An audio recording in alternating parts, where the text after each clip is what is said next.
कहते हैं, अरे सुदामा जी क्या बात है, नदी पार करना चाहते हो? बोले हाँ हाँ करना तो नदी पार चाहे। बोले तो कुछ दक्षिणा पानी, कुछ पैसा वैसा है पास में पार करने के लिए, तो किराया लगता है। बोले ना ना भैया पैसा वैसा का चुना है मेरे पास में, तो फिर कैसे पार करें? बोले मेरे पास तो आशीर्वाद है, मैं तो केवल आशीर्वाद दे सकूं। बोले ठीक है कोई बात नहीं, आप ब्राह्मण देवता हो और हम ब्राह्मणों से तो कोई बात नहीं, पैसा ना भी हो तो भी हम ब्राह्मणों को पार कर देते हैं। महाराज आप तो आशीर्वाद दे दो, क्योंकि आशीर्वाद से बढ़कर इस जगत में दूसरा कुछ भी नहीं होता। रुपया पैसा धन दौलत सब कुछ मिल जाएगा, लेकिन आशीर्वाद से तो वो मिल सकता है जो आप कभी आपने सोचा भी नहीं होगा। इसलिए महाराज आप तो आशीर्वाद दे दो, आपका आशीर्वाद ही सर्वश्रेष्ठ है। और ब्राह्मण सुदामा ने आशीर्वाद दिया और भगवान ने उनको वहां से पार करके और सुदामापुरी के बाहर ही सुला दिया। अपनी योग माया को आदेश दिया, बोले जाओ सुदामा को आकर के और द्वारिकापुरी में सुला दे। सुदामा जी सोए थे एक वृक्ष के नीचे, और जब आँख खुली तो देखते क्या है कि द्वारिकापुरी में सोए पड़े हैं।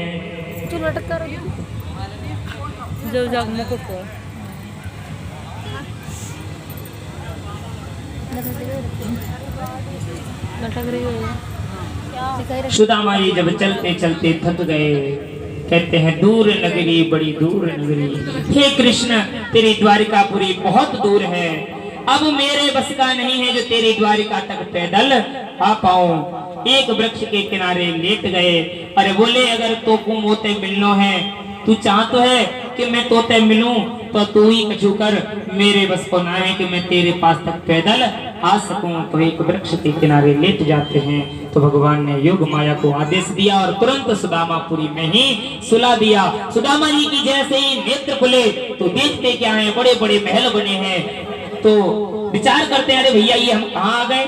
तो वहां पर सुदामा जी द्वारिका में नगर में घूमने वाले किसी मार्ग में राहगीर से पूछते हैं कि भैया ये कौन सी नगरी है? भैया हाँ जी महाराज, ये कौन सा गांव भैया? महाराज ये द्वारकापुरी 6। द्वारकापुरी 6।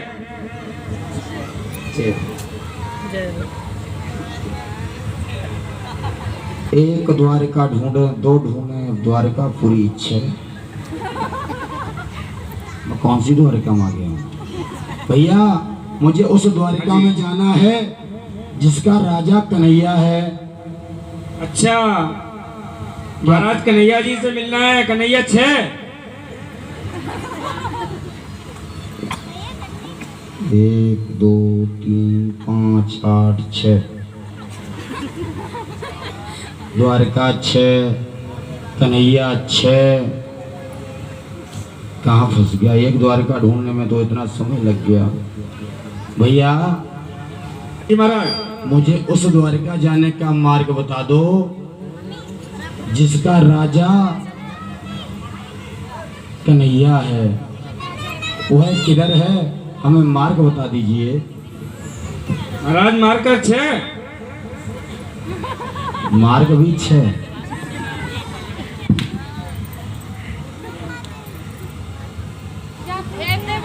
हमें प्रभु 6 मार्ग नहीं चाहिए, एक मार्ग बता दो, हम उधर चले जाएंगे।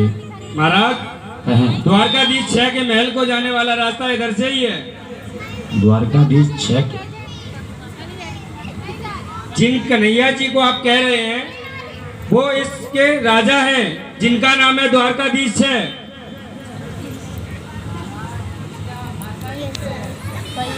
अच्छा तो इनका भाषा ही 6 है। ये बिहार से है, बिहार से, इसलिए 6 लगा रहे हैं। बिहार भी 6। हाँ बिहार 6, इसलिए बिहारी है, इसलिए 6 लगा रहे हैं। अरे कन्हैया कितना और परेशान करेगा ना भैया, थोड़ा सहारा। जब मार्ग में राहगीर मिले तो उनसे सुदामा जी ने पूछा, अरे भैया हम श्री कृष्ण से मिलना चाहते हैं, बता सकते हो ये कौन सी नगरी है, हम कहाँ आ गए और कन्हैया हमें कहाँ मिलेगा? तो गुजरात में स्थित है, इसलिए वहाँ विशेषता ये है कि वहाँ जो भाषा बोलते हैं वहाँ है को 6 बोलते हैं, है के स्थान पर 6 बोलते हैं। अब सुदामा जी ने पहली बार सुना तो सुदामा जी के आश्चर्य का ठिकाना नहीं। सुदामा जी सोच रहे हैं कि 6 द्वारिकाएं हैं। जब समझ आया कि भैया यहाँ द्वारिका 6 की जगह हम जैसे आप है बोलते हो वैसे हम 6 बोलते हैं, तो समझ में आया। द्वारिका का रास्ता बताया सुदामा जी। अंदर मार्ग में प्रवेश होने लगे तो द्वारपालों से मुलाकात होती है। द्वारकाधीश के महलों के अंदर जाने का प्रयास किया तो द्वारपालों ने रोका। किधर जाता है? सुदामा ने प्रार्थना की, ऐ द्वारपालो,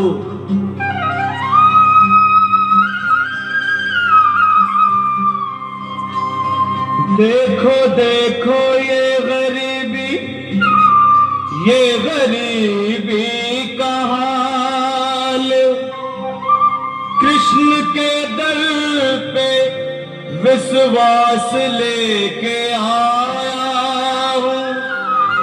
मेरे बचपन का यार है मेरा श्याम, यही सोच कर मैं आस करके आया हूँ।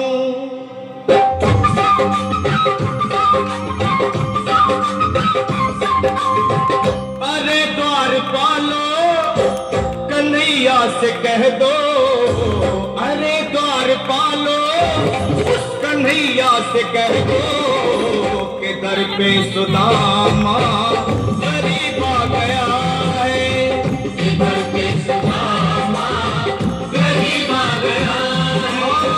भटकते भटकते न जाने कहाँ से, भटकते भटकते न जाने कहाँ से तुम्हारे महल के करीब आ गया है, तुम्हारे महल के करीब आ गया है। अरे द्वारपालो कन्हैया से कह दो कि दर पे सुदामा गरीब आ गया है, दर पे सुदामा गरीब आ गया है।